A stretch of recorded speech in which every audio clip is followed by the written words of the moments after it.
Congratulations nga pala sa winner natin this week. Meron po tayong dalawang nanalo ng tigi-isang cellphone. Si Ma'am Jeneline Hernandez at si Ma'am Gretchen Mapalo. Sila po yung makakatanggap ng tigi-isang cellphone this week. Kaya kung bago ka pa lang dito sa aking YouTube channel, abay mag-subscribe ka na po para makasali ka sa ating weekly pa-cellphone giveaways. Dahil nga po tuloy-tuloy ang pamimigay natin ng cellphone. Bilang pasasalamat ko na rin sa mga followers natin sa aking Facebook page, sa mga subscribers dito sa aking YouTube channel, at syempre sa mga nagpa-follow sa akin sa aking TikTok account. So anyway, sana masupport niyo din ako sa ating bagong business, yung lip tint rebranding. Hello everyone! Again, welcome na naman dito sa aking YouTube channel. Again, this is Yana. In today's video, isang loan app pa rin ang ating pag-uusapan. Bagong-bago actually itong loan app na ito. Bago ko lang siya nakita sa Google Play Store. Okay? So, gagawa na naman natin ng ating honest review mga besh. Kasi ayon sa odds nila, pag umutang ka, nag-o-offer sila ng 6 months na payment terms at meron pa nga daw 12 months. And meron pang nakalagay na kapag manghiram ka ng 4,000 pesos, ang total repayment lang ay 4,144. Kapag nga daw ang utangin mo ay 10,000 pesos, ang total repayment ay 11,400 pesos lang. Payable siya sa loob ng 12 months at meron ka lang 902 na monthly repayment. So, totoo kaya itong odds nila? Sana panoorin nyo yung buong video na ito bago nyo siya subukan. Pero bago ang lahat, kung naghahanap po kayo ng ibang option na pwedeng mautangan online, meron nga po tayong nilagay na 8 or 9 link na makikita nyo sa comment section at sa description below. Pwede nyo i-click yung link na yan at i-explore at maghanap kung ano yung may pinakamagandang nag-o-offer nga ng pwede nating mautangan. Pero disclaimer lang, hindi po ako binayaran para endorse ang mga ito based lang sa sarili kong experience as a user. Disclaimer, try or apply at your own risk.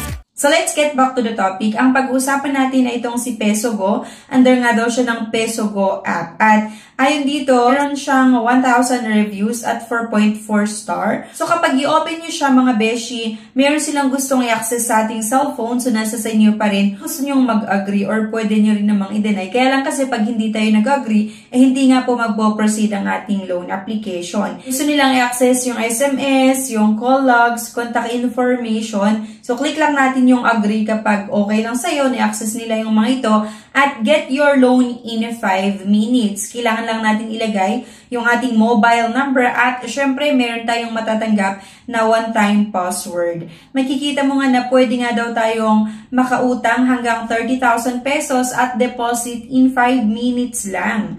So, terms maximum 180 days at yung interest nga daw nito ay 0.09% per day.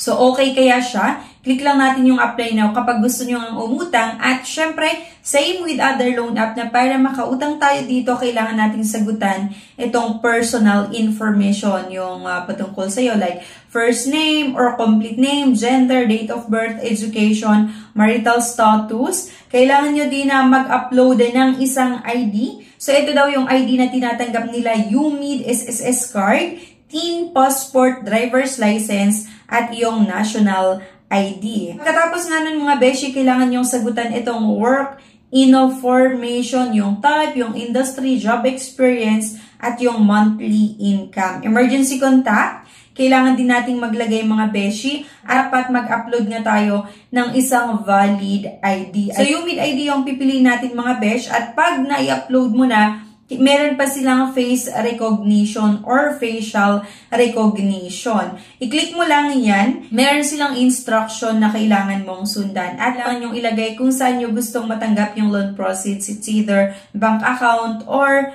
via e-wallet. So, syempre, as usual, e-wallets na naman tayo mga beshi via GCash. Ito nga, pwede sa GCash, InstaPay, PayMaya, GrabPay, at PesoNet. At kung makikita nyo, after nyo na may submit yung loan application nyo, the audit result will be available in 5 minutes. Please be patient. So, kapag na-submit mo ang inyong loan application, mag-aantay tayo ng ilang minuto para nga daw po i-process nila ang ating loan application. A few moments later. Pero after ilang minuto mga beshi, ano sa tingin nyo, okay kaya itong si Pesogo na pautangan online? or isang loan app na nagpapautang online. So, para sa akin mga beshi, hindi ko nire-recommend itong pautangan na ito kasi nga po medyo malaki yung interest at processing fees nila.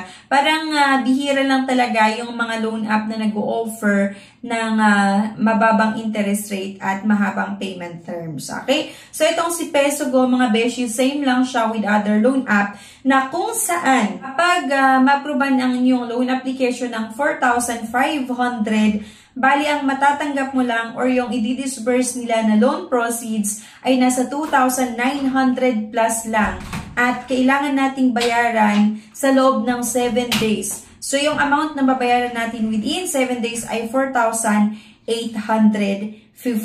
pesos. Napakalaki, and nung i-check ko na lang din mga besh, yung app nila sa Google Play Store, marami din talaga yung nagsasabi na itong pautangan na ito ay mataas yung interest at processing fees nila. So for example, itong isa mga beshi, approve siya ng 3,500, ang natanggap niya lang ay 2,275, payable nga po sa loob ng 7 days lang.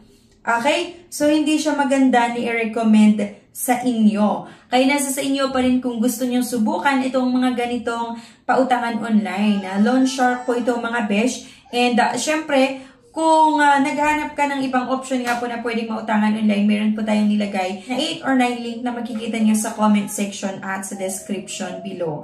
Ayan. So ano sa tingin nyo, okay ba itong si PesoGo or hindi? Sana po mag-comment kayo kung meron tayong maganda or hindi magandang experience dito sa pautangan na ito para mabigyan natin ng babala yung mga ibang nagbabalak palang subukan itong PesoGo loan app. So anyway mga besh, thank you for watching. Please don't forget to click the subscribe button. Sana i-like nyo yung video na ito at i-share nyo na rin. Thank you guys and bye-bye.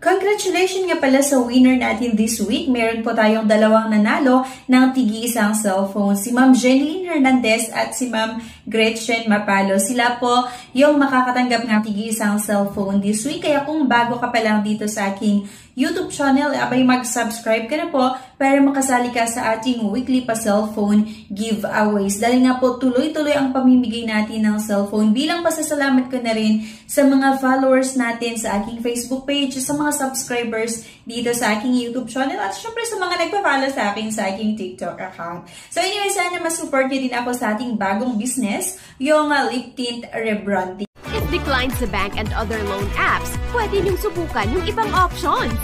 See the links sa description at sa comment section below. Click the link and apply.